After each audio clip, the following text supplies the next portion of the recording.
I was trying to figure out, where did I fit? What do I want to do? Do I want to buy a business, own a business, run a business? And I found myself getting back in the M&A game.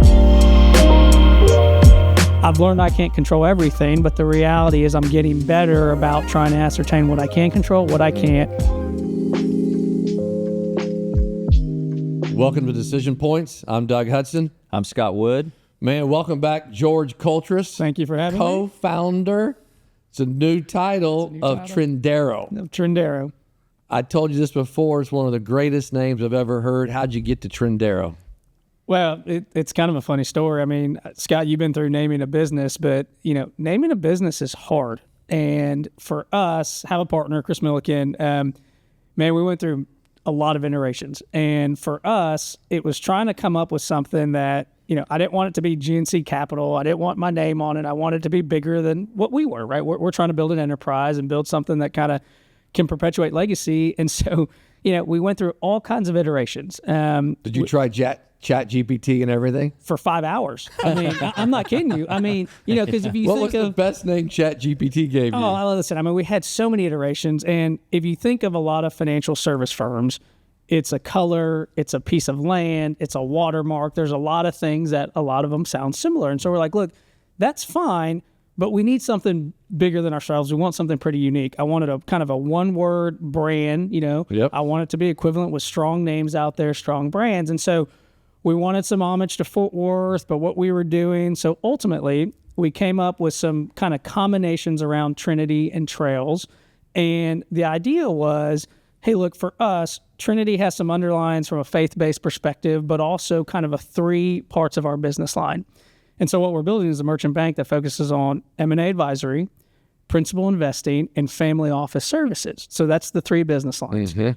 Trail is Sendero in Spanish, okay, or trail, so we basically said, look, that's interesting. We help business owners, families, investors navigate the complex trails of getting deals done, investing in businesses, just going through the process.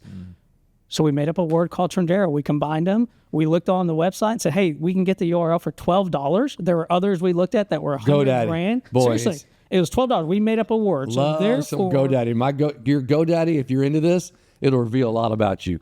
I probably have owned 150 in my life. Well, this was my first. That does reveal a lot. It does, baby.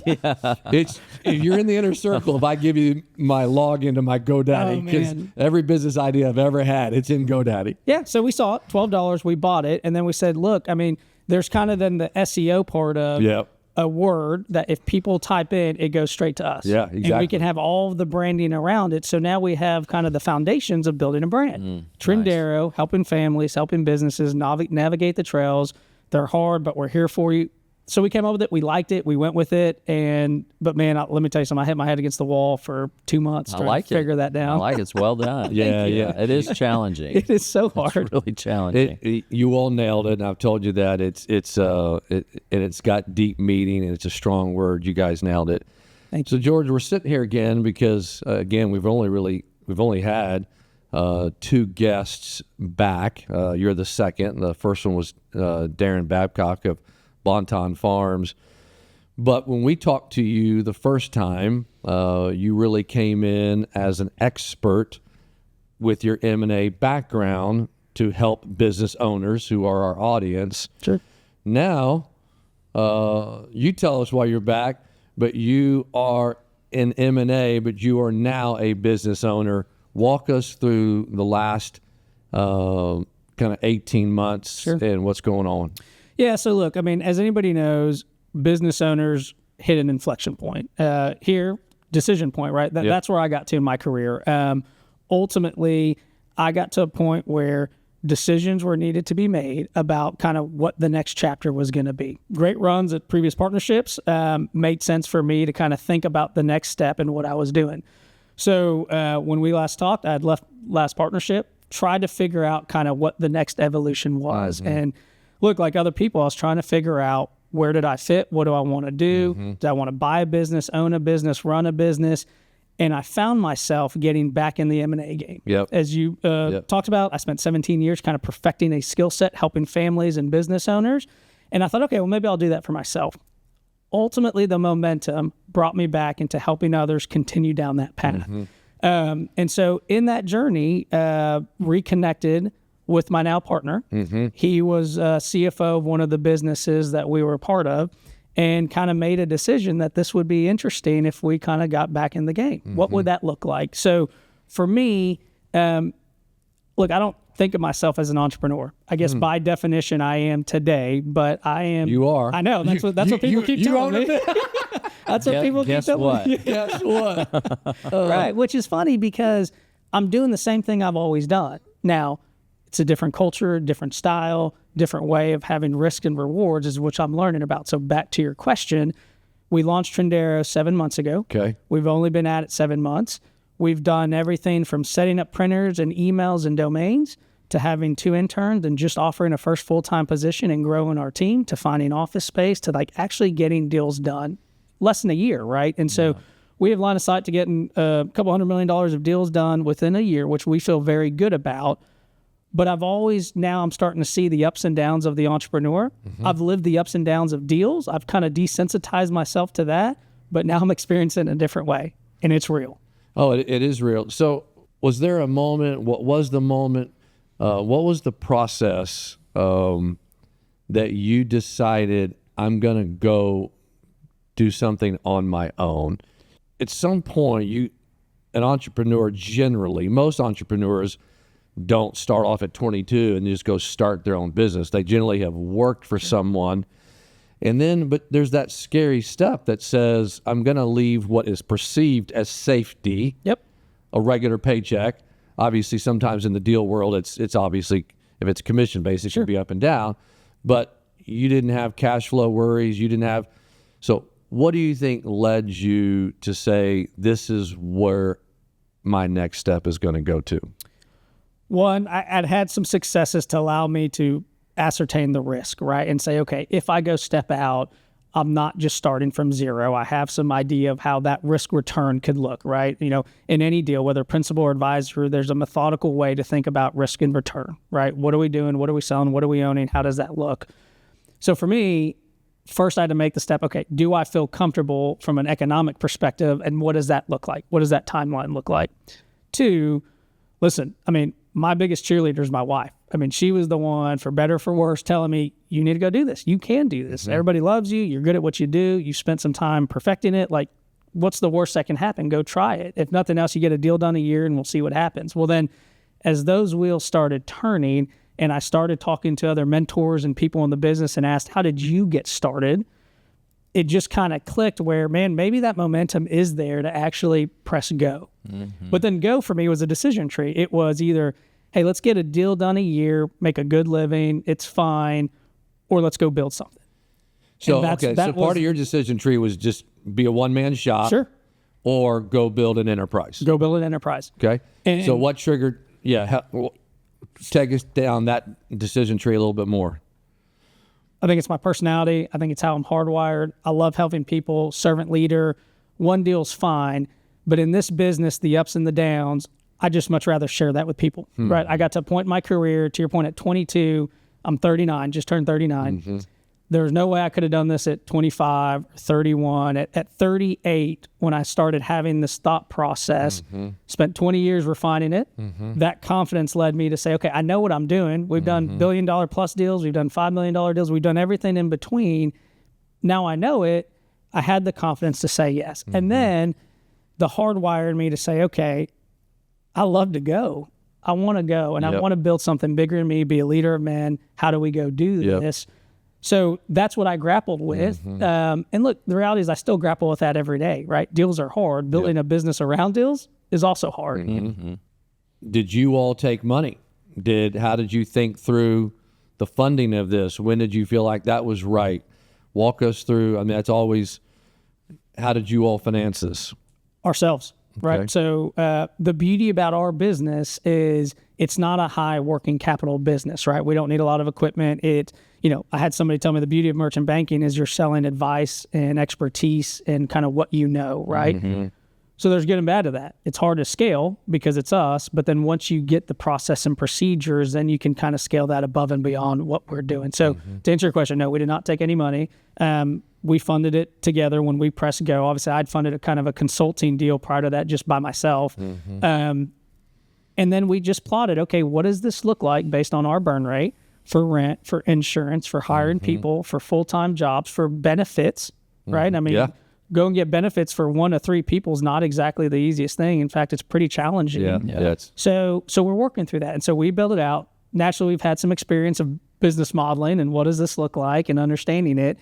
So we set a plan and we said, what does our timeline look like? What is our burn rate? And ultimately, how do we succeed with that? And if we get 1, 0, or 5 deals done, what does that do for us? And so that's what we contemplated. I had plenty of people say, man, George, I'd love to invest in you. I'll put money behind you. And that's probably great. At some point, maybe we'll entertain that. For now, we don't have to, and we're having fun kind of doing it ourselves. Yeah, that's interesting. You're 7 months in. What has surprised you the most so far? Maybe a good and a bad. Where have you been pleasantly surprised? And then I do, if you're willing to go there, and I think you are, where's been a gut punch in the 7 months? Yeah, I'll start with a gut punch, right? Because that's the fun stuff.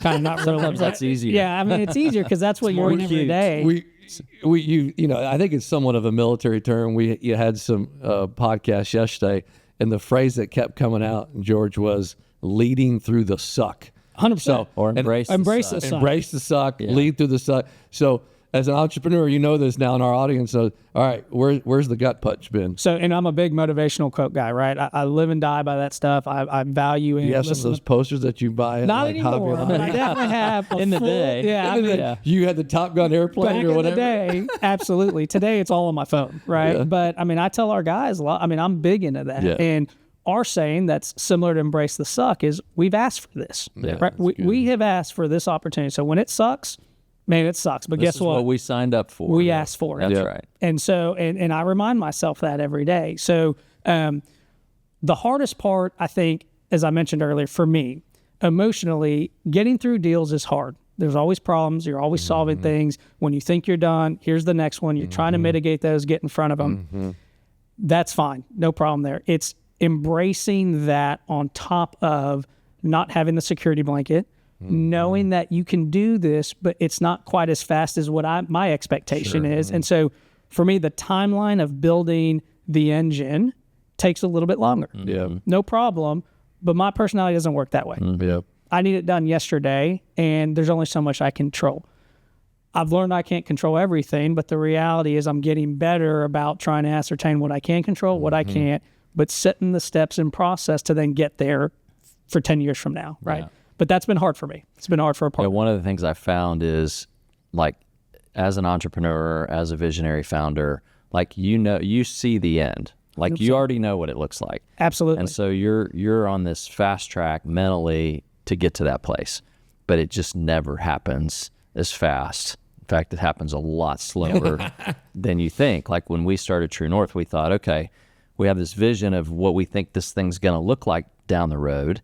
And we thought, maybe we can get there in 6, 8, 10 years. Well, here we are at year 25, and we're kind of just now arriving at the place that we thought, this is kind of what we envisioned. But it took us way longer, which is not a problem. But you have to, just like you were describing with the patience in the deal process and sort of your ability to desensitize around the highs and the lows of a deal, you have to kind of do the same thing as an entrepreneur. You have to desensitize the pace and just know that I just got to show up every day and do what I do and work hard and serve people and, love on my team. And eventually it will look like what we want it to look like. And, to some degree, things happen, great financial crisis, whatever, like external things happen that move the timeline around too. And you just have to kind of have to get desensitized to it and just keep plugging away. So now I do have that on my wall. What do I think it's going to look like, right? I mean, I do. I have a vision with my partner of, hey, and he's great. He's a couple years younger than me, great complementary skill set, way smarter than me, but we do great together in envisioning what is this going to look like. Now, to your point, we got to figure that out and we got to get there. And we have another saying about just get to breakfast, right?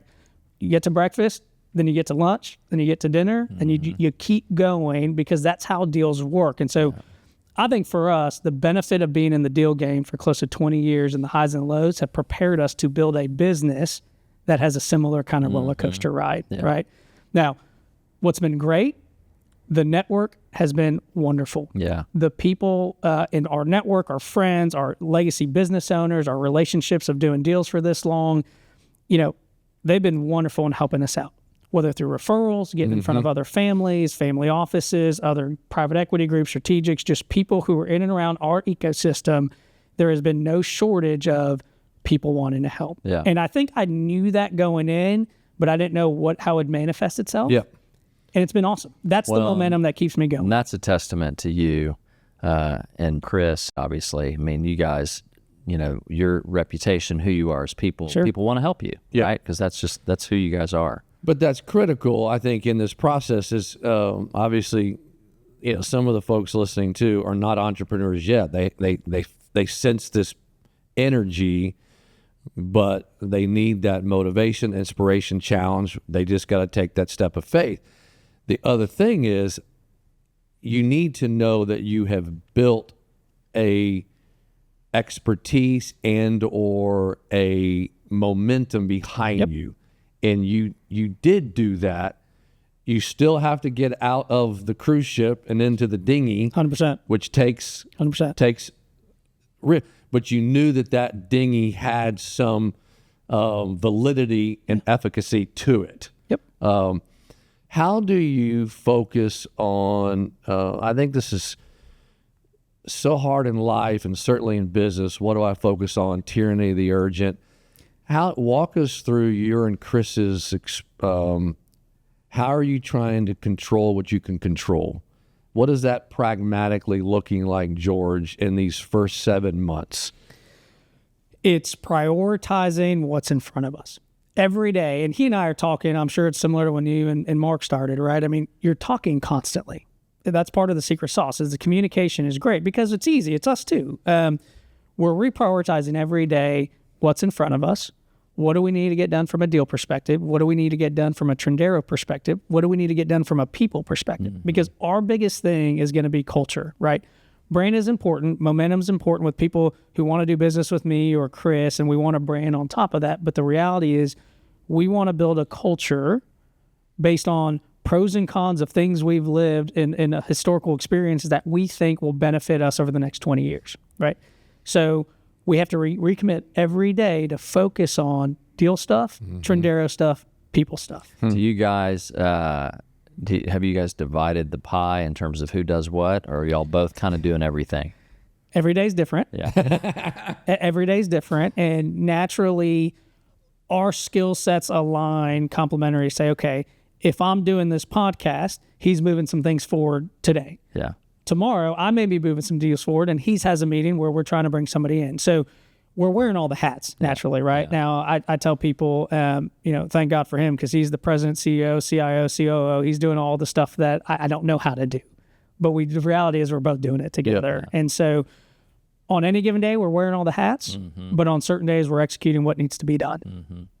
Yeah, when Mark and I first started, we kind of both did everything together for a long time. For sure.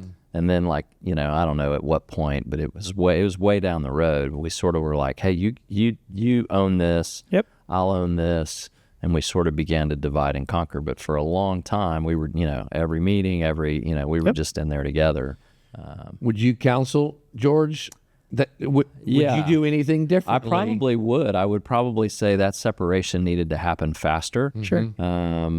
Because we're just there, it wasn't a waste of time, but it wasn't maybe the most efficient use of time. And so understanding strengths and weaknesses, unique ability, giftedness, I'm great at this. I'm not as great at this. You're great at that. And then kind of carving some of that stuff out. I think the sooner you can get clear on that, the more leverage you guys are going to. And I think naturally we have that bifurcation. It just works its way through. Yeah. We're still at a stage where we're kind of whack-a-mole, right? Hey, let's get some deals done. Let's get some wins. Let's prove the system that we know we can prove. And then we can use that cash to reinvest in the business, hire more people, and get to where I know and we know we can get to. Yeah. But I do think naturally Scott, you will see us have that because it's inherent, right? Yeah. It's kind of the hardwire piece. And of you us. guys have worked together before, so you kind of 100%. know each other. That is one beauty is, we've known each other for over 10 years. Yeah. I've been through the suck together before Yeah. in deals, right? In Yep. deal life. And so Yep. ultimately, I think that helps when things get stressful, when things don't go our way, because inevitably that happens. Yep. But we do reprioritize things every day to focus because otherwise there's so much that we could not do Yep. that we probably should do, or vice versa, that we just have to be kind of pragmatic about what we go after. You guys were pretty clear when we started a few minutes ago. You were pretty clear about the three things that you did, Yep. and then that factored into the name, Trinity, and Yep. So walk us through your decision to kind of focus on these particular three things. Go ahead and restate them, but Yeah, so if you think of our three business lines, M&A advisory, so that's traditional investment banking advisory work. So we're selling family-owned, privately owned businesses that are 5 to 25 of EBITDA. We've done bigger and done smaller, but these are $30 to $400 million deals for the most part, okay? We're buying businesses on behalf of public companies, private equity groups, family offices where we're intermediary, okay? That's our core business.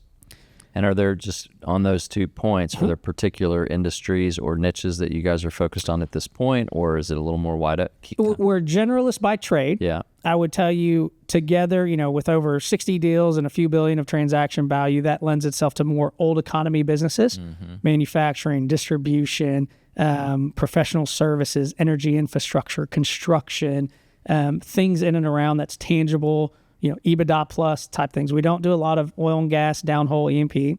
We don't do a lot of commercial real estate, although we have exposure through business owners that own their own facilities or bays. Not a ton of early stage software stuff, a little bit of healthcare. So we've touched a lot of things, but that kind of old economy, industrial type thing is definitely kind of where we spent most of our time. Yeah. But then we got plenty underneath that, right? But mostly it's good people. Right, and we'll come back to this. What we are building our business on and what we're betting our career on is people, right? Referrals, network, doing good work, having a sense of urgency, and ultimately being good people, right? So that's important on who our clients are. The principal side is an offset to the success of the M&A side. We've had people approach us that said, hey, would you guys want or be willing to own businesses or partner with us as we go through? Now, we're very careful on the conflict there. If we start as advisor, we're not necessarily principal. We're not ever getting involved in that. But there are opportunities where maybe we can't play advisor and we want to be principal. Or there's just opportunities for us to be principal because there's an opportunity to be advisor. So we're navigating that, but that is from the successes of being around businesses to say, hey, we want to help you get to the next level. Okay. Then there's our families. So over the last 20 years, we've helped over 55 families, a few billion in transaction value between he and I.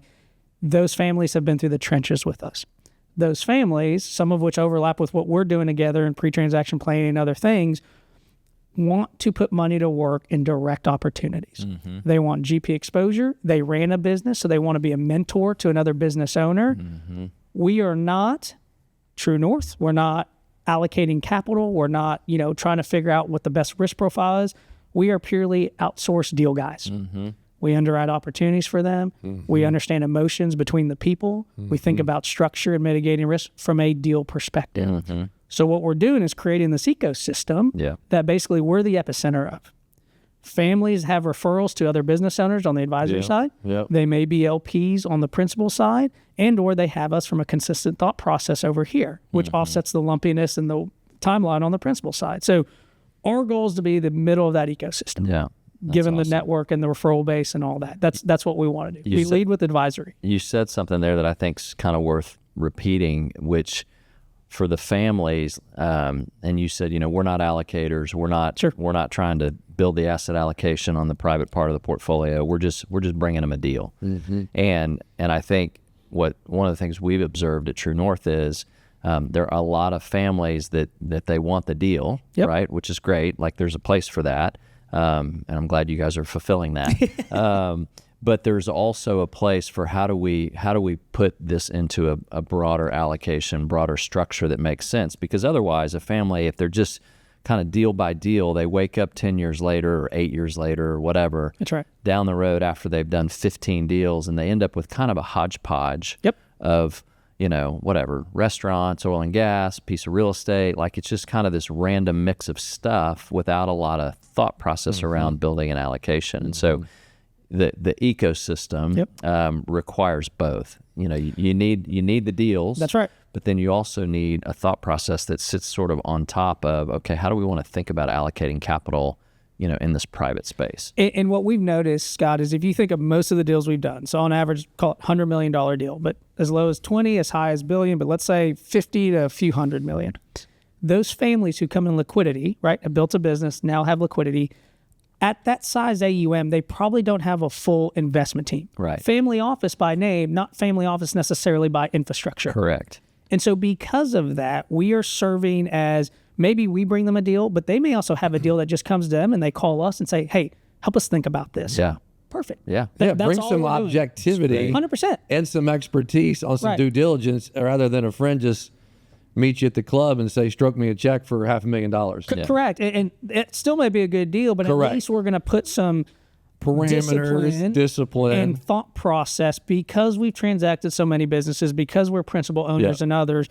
I think we have a unique vantage point, right? We're not just straight investment banker. I mean, we are trying to build an old school merchant bank for those that know the term. And so we just want to be true advisor. We want to do good work for good people, ultimately execute the way we know how to execute, but just be the middle of that epicenter. Start at our ecosystem and make our community kind of come close knit. Yeah. So it's very early, obviously. You guys are just getting started 7 months in. Yep. But is there a division of time spent on the three, or is it's still whack-a-mole? It's Whack-a-mole. kind of like whatever shows up, that's what we're working on today. Yeah, I mean, look, mechanically, the way the business is built, advisory is our core. Yeah. And I would tell you, servant leader at heart, Chris is too. Like, we love helping people. I mean, there's nothing better than taking a business owner who doesn't know what he doesn't know, Yeah. getting them there, no matter how big or small the deal is, and they wake up and they're like, that was so hard, one, never appreciated what this was like, but two, thank you. Nothing better. I'm just telling you. Yeah. And so that's our core business. Good stuff. If opportunities come that allow us to be principal, or through other networks or systems where we raise an SPV and put money in, absolutely, I think we'll do more of that as we mature. Yeah. The family stuff is still pretty nascent, still figuring out how to formally deploy that outside of our current network. But I would tell you, our focus is advisory. I mean, we lead with that advisory side because that's just what we're great at. Yeah. Yep. You got the most reps and the most referrals. 100%. Known for that. You've mentioned it a couple times, George. Culture, people. What's something that you and Chris are being thoughtful about that you will absolutely do or absolutely not do as you're thinking through people and culture? Yeah, we have this big thing about kind of nurturing within, right? I mean, for us to scale this business, he and I can't be everywhere all the time, right? That's kind of our construct today. That's what's keeping us where we are. Now, as we bring in young people and bring in people who have 5-10 years experience, we want them to grow within us because ideally we're building something, again, bigger than ourselves. That's the plan, right? I mean, it's great to have kind of a trade of which we can just do deals, but the reality is, again, we want to build an enterprise. So knowing that, we are steadfast in managing expectations, managing emotions, and this goes with deals, by the way, too. But the 4 things I say is expectations and emotions on the front end, alignment and incentive on the back end. Those 4 things matter to us. When we do a deal, whether buy side, sell side, or principal, but then as we're building Trindero, we're trying to make sure all that's aligned together. So one of our cores is, look, we want people to come in, stay here, get excited, have upside, know what that looks like, no black boxes, ultimately have discretion at the, at our partner level, but build something they're proud of. That's what we want to do. What I love about how clear you are with that, George, is that now every decision that you guys make together is with a lens to, this is where we're going. Yep. Like this, you've said it, if you've said it once, you've said it 5 times just since we've started in the last 30 minutes. We're building an enterprise. That's right. We're building an enterprise. We're building, and building an enterprise is, there's different decisions that you're making along the way. And the fact that you're so clear on that, today is really great because, sometimes people they just get started and they don't really think through, oh, we're building an enterprise, or, they're just trying to get the next deal done just to, put some food on the plate or whatever. You guys are super clear about that. I think it's going to serve you well. Now, we're not perfect. There are days where we're just trying to get deals done. Of course. But you, in the back of your mind, you guys know where you're going and what you're trying to build. 100%. And so, I've said this before with True North, like when Mark and I started, we didn't put our names on the door. We didn't use our initials.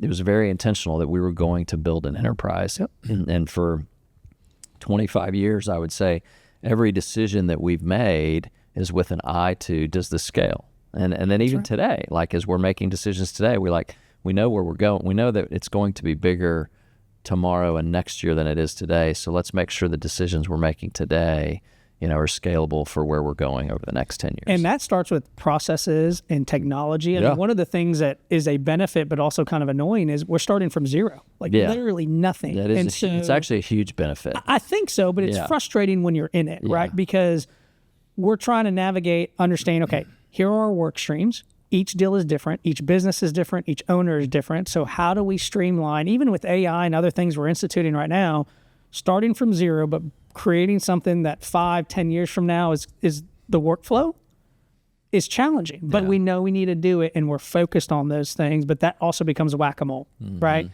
Well, it does. Sorry, Jeff. No, go. One of the things we always said was like, and not to pick on any particular brokerage firm, but just pick XYZ large, institutional brokerage firm that everybody would know the name of. If they want to change their CRM, right? Like that is a years-long process, multiple years. Okay, we're going to switch from whatever to Salesforce or, their own proprietary thing or whatever. It's a 3 to 5 year implementation for them to do that. And by the time it's implemented, like the new technology is like it's already landed and where, in the early days, we changed our CRM 4 or 5 times. And we would make a decision, and within 3 to 6 months, we were up and running on a new CRM. And so there's huge advantage of speed in the early days. I'm curious, have you guys already started utilizing AI in some application? Because we have, although not where, again, this goes by, I have it written on the wall what I believe we can build with it in the workflow process. And I've spent a ton of time immersing myself in how that can help our business. Now, at the end of the day, I do believe in the human touch and what we're doing. I don't think that will ever get displaced. But there are things within the task workflow system that we're trying to understand how to build in and create that I think could be So what do you have on that wall? That's AI. I have this full drawing of ecosystem where you have kind of, your cells, your funnel, how that works through, what it works with the CRM, how to trigger certain things through AI. Our challenge is we have company information, right? We don't want to use that company information, but how can we create this kind of internal system that triggers and prompts and knows what Trindero is doing at all times? Well, so what's interesting about this part of the conversation is that for AI to be effective, your data has to be, it has to be good. It has to be, in a structure that standardized and sanitized. Yes. And so the good news is you guys are starting from zero. That's right. Right? Like for us, we got 25 years of data, unstandard, unsanitized, and a lot of different formats and a lot of different systems and a lot of different structures. And so for us to be able to pull all that together today, easier than a much bigger firm, but still a challenge because we haven't had the eye towards, we're going to use, it didn't You didn't know this exist. was coming. Right. Exactly. Yeah. But you guys have a first mover advantage on that. And as you begin to put data in these different systems, thinking through, okay, we got to be able to access this later with AI. Yeah, and that goes back to one of your questions. How do we prioritize that? Well, the reality is, then this goes back to, yes, we're going to build it. Yes, we're going to have it. Yes, we have this vision. But we got to get some deals done. I got to get some cash, baby. That's just the real world. That's right. That's the practicality. You're always going to be toggling back and forth between, I got to put food on the table. I got to get deals done. I've got to get revenue flowing through the business. And I have to be investing in the future. Yeah, and historically, having experience of helping build a business, but really just focused on deals, right, for the benefit of the group, this is a new kind of thought process for me, right? And is having to bifurcate deal world and Trindero world. And it's great. And I love it. But there are days where I'm like, man, be so much easier. I expect it here already. Right. I expect it here already. Well, I would just say, like, just put that thought out of your mind. Just know where you're going. For sure. But then don't put a timeline on it, because that's not, it's an uncontrollable. And that's what I've started to kind of discipline myself with Yeah. is, look, at the end of the day, I know what we can do. We've already proven it out. People want to do business with us. We have wins that I believe within 12 months is really exciting that others don't get done. Enjoying that. Yeah. Right? Yeah. I don't have to have it all, but on some days I go between that. So you're right. We need to focus on that. But I mean, the reality is it's just kind of how I am. That's right. Well, we're all it's- wired that way to a degree. I'll never forget this. Years ago, I saw, I think it's Bob Rotella. He was like the first most famous sports psychologist. And he was talking about, and he helped golfers a bunch. And he said, why do golfers get yips? And they literally can't make a 3-foot putt. And he started that. He's one of the people, I think, that started this whole movement that if you focus on results solely, it just increases anxiety, increases worry. And he would just take out professional golfers who could not make a 3-foot putt anymore, and he'd say, focus on the process that it takes to make a 3-foot putt. What is it? And you know what it is. That's right. Keep your head down. Take the putter back. Accelerate through the ball, whatever it is. And 8 times out of 10, 9 times out of 10, you're going to make, and sometimes stuff happens, you're going to miss, or you did one of the steps in the process incorrect and you missed. So I hear, Scott, to put it in your words, that encouragement to stay focused on the process, the things that you control, which you already said. One of the things I want to spend a few minutes on, George, is Scott's mentioned, you mentioned it multiple times, you want to bring and you want to build enterprise value. I think a strong reason for this is for years you consulted businesses who did not think that way. That's right. Yeah. As you would talk to business owners here, because now you're living it yourself. That's right. How would you coach up a business owner to be thinking about enterprise value just versus today's tasks? Yeah, look, it's hard, right? I mean, that's where we're severing our thought process of what's priority, what's important versus where do we want to go. And what we tell business owners and what we're living is you start with the end in mind. And if you work towards that, you're building the levers and you're gaining intelligence on how to make a great business. And ultimately, if you're building a great business that has enterprise value, maybe one day you do something with it, maybe you don't. But if you're doing that, you're building it better for your own self and for your team and your people. And so I just think when you start with a goal and an end, knowing with what you can do, whether that happens or not, doesn't matter. I want to press you on that because I think it's somewhat obvious, but I think there are business owners who have run a business for 20 years. They don't necessarily understand when you say end in mind. Yep. Explain that. What does that mean, and what are those scenario options? And by the way, different for everybody, right? Every business and business owner is different. And so for some, that may be, hey, I want to get to a business where I have a liquidity event and I sell, or I bring in a partner, or I have kids in the business that ultimately we want to succeed, but it's hard for them to pay me out because, you need cash and structure and taxes. And so I want to understand how that's going to work. For most, it's trying to understand, okay, I've spent my whole life in this business. I poured back all this capital. I treat it like a kid. I know I'm just so involved in it that I haven't spent time to zoom out and say, what's next? Emotionally and professionally, right? And that goes back to the expectations and the emotions.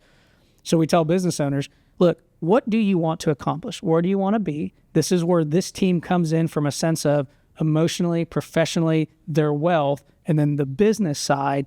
If we work towards whatever these goals are, and everyone's different, well, now we're building a better business, even if you don't ever do that. If that's selling your business, bringing on a partner, you're tired and you want more growth or just to de-risk, or you want out a personal guarantee. I mean, any number of things. We start with those, check as many boxes as we can, and just build the process to get there. What do you say to the business owner? They've got a good business and they're 48, pick a number, and they don't factor in hit by a bus, heart attack, gone. Yeah, I mean, that's a big deal, right? I mean, It's a huge deal. Succession and layers of management. This goes back to I don't the need people. succession. I'm 48. Well, no, for sure. But if you don't have My the kids are business 15, continuity- 16 years old. Yeah, Well, but why are you talking to me about succession? It's succession in a term of your next layer of lieutenants, right? Because ultimately you're building that business. Most people are building that business, again, bigger than themselves. They have families, they have people. They don't appreciate continuity the way maybe we've seen continuity happen, right? Whether that's generational or not, doesn't matter. But if something happens to a business owner, the business needs to keep going. Now, it may struggle from a gap of strategy or risk taking or other things, but that's okay. You work towards that. And so what we tell business owners, your business is most valuable when you've at least thought about those things and enacted a strategy that if something were to happen, you have the levers to push and pull, right? It's not just EBITDA. It's not just accounting. It's not just rev rec or cash or taxes or all this other stuff we go through, how you pay your people, FLSA. All those things matter, but there's that qualitative side to building a business, to ultimately transact that business or buying other businesses that people have to focus on. It's the emotional side of it that I think is just as important. I think you said that so well, George. I love that idea. Continuity has to be there. However you think about that, it's a great way for business owners, fill in the blank with whatever you want to say if this happened, but what is the continuity plan? And the challenge is a lot of times, business owners, even larger businesses, they're still in this sort of scrambling entrepreneurial mode, and it's hard to kind of pull back and go, okay, let me think about succession or this next layer of leadership. Absolutely. Or let me put some things in place, because you're just in there going. You're fighting the good fight. You're fighting the good fight, day. and so I think having a good counselor, a good advisor, to continue to remind them that, hey, make sure that there's an eye to this as you're building and growing. Let's sit there for one more second. So we've got a room full of 100 business owners, and 82 of them have never really thought about this. What's the most pragmatic thing you would encourage, challenge business owners who resonated with Scott just said, I'm busy fighting the fight. I've heard this from different places, but I just still have never done it. What would you tell them? Yeah, look, and by the way, that's the case study we deal with every day, right? It's the education piece. I would tell them, don't be afraid to spend some time to get educated on what your business is worth today, because what a business is worth takes into account so many different variables, right? It's not just EBITDA and multiple. People want to go to that immediately, but how is EBITDA made?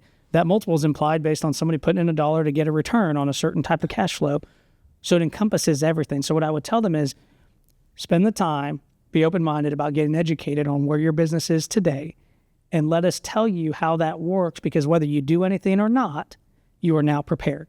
And that intelligence as a business owner, I believe, is super critical and very valuable, so that you can now make decisions on what's appropriate for you and your family and your business. Because again, everybody's different.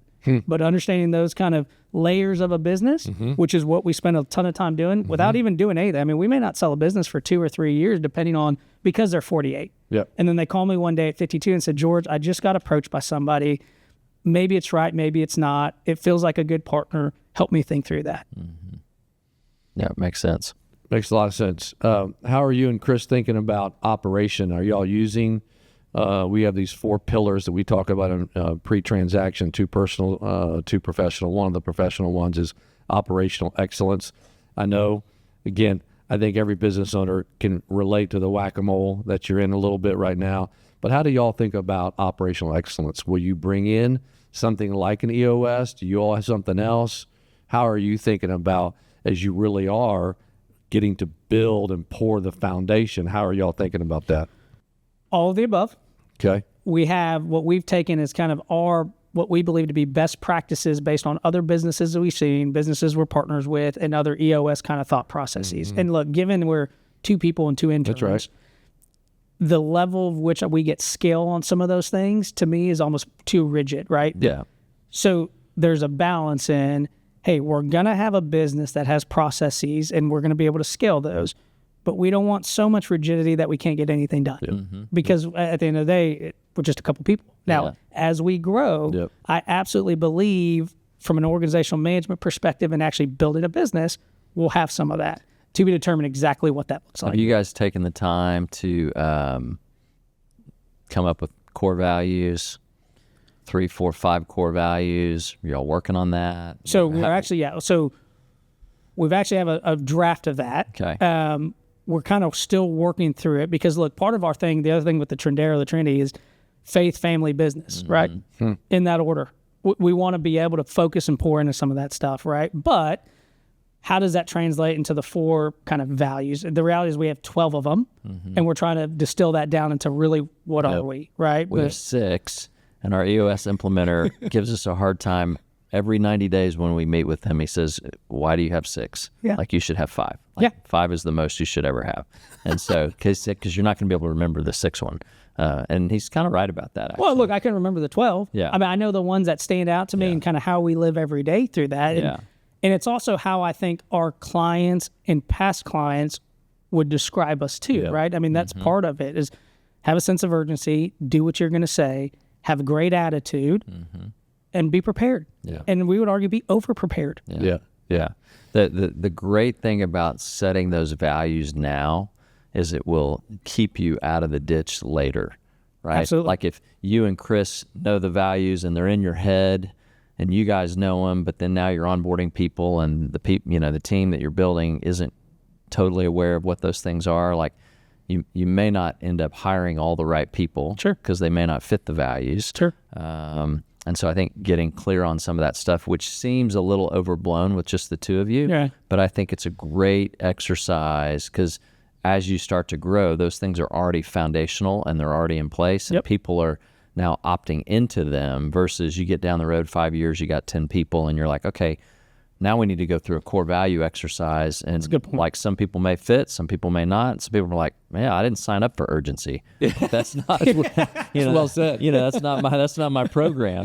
So, anyway. It's almost like we live that without having it on paper. Yeah. That's right. And that's a classic small business, right? I don't have time to put this on paper. Right. I got to make a deal happen. But this is that beautiful tension. That's right. In this phase of even you. This is one of the things that so excited me about the conversation. All the advice that you have counseled business owners for 20 years, you are now having to model. Exactly. And it is easier said than done. 100%. And you are absolutely living the reality of that. So, and I know you will, Scott's. Well, I'm only bringing this up because it was a huge issue for us. Sure. Payne's a great teacher. Yes, Mark. It was me and Mark for a lot of years, and we kind of knew, like, this is what we're doing, but we didn't really codify it or put it on paper for a long time. And then when we finally did, there were people in the organization that were kind of like, I didn't sign up for that. So we had to unwind some of that for a season, and then now it's core to what we do. And look, that'll be the challenge for us with regard to people, right? People, no matter what business, hard to find great people. Yeah. Particularly in our industry where it is demanding, high sense of urgency. We got to get our shit done. It's high scale. Details matter. Like, you're doing some big work here, but it's fun and it's exciting. But getting the right people in the right seat, explaining the expectations, managing their emotions, because maybe they've been through it, maybe they haven't, maybe they come from somewhere else that I can promise you is going to do it different than we do it with our expectations, emotions. That piece for us, when to invest. We know we're going to need a handful of them. Do we do that today, or do we wait till we get a couple done? Yeah. Milk and I balance each other out. Well, that'll always be a part of the deal, right? Do you take the people for the cash, or the cash the people? It's always a little bit. We did hear a great analogy, and I think it's going to relate well to you. And I think to many business owners, a guy named Bill Cawley, he talked about his office is always sunshiny and his partners is always cloudy. And it's just a beautiful way. And sometimes the sunshiny guy will think, or gal will think, I'm not always rose colored. And the cloudy's like, yeah, you are. And then the cloudy person was like, I'm not always negative, cloudy. Well, yeah, you kind of are. So it's a wonderful way. I would just tell you we compliment each other very well. Absolutely. Well, and that's where trust comes in. We know who the sunshine person is. Yeah. So, George, thank you very much. Thanks for having me, guys. Beyond It's good to have excited. you back. Yeah, it's Thank beyond excited to watch you and Chris and Trindero. You are good people. Quality attracts quality, and I know you guys are going to do amazing things. And thanks for being vulnerable with us. Absolutely. As you guys are in the middle of the mess. It was fun to tell the story. It's the first time I've actually fully told it in this way, so it's fun to put it kind of out there. And thank you for having me. Yeah, absolutely. Thanks for being here. Thanks for joining us on Decision Points.